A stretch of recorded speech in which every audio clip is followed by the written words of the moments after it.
tadi, you apa? Saya buat apa? You tak tahu sekarang banyak tempat banjir ke? Yalah, tahu? Kalau itu jalan raya banjir ada banyak air kau orang kan kereta you terpaksa pergi I cakap dengan you you tahu tak? Paling banyak apa? Nombor plate jatuh.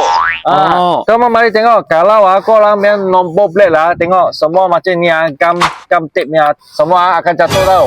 Kalau kamu main nombor plate adalah skru masuk itu selamat.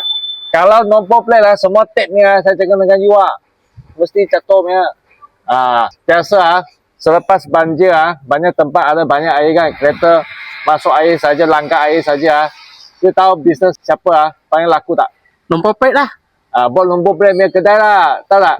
Tapi you tak apalah ini bagi orang kan dia nak selamatkan nombor plate you lansi you pergi tukar lah you Saya memang tukar. Ayo di mana?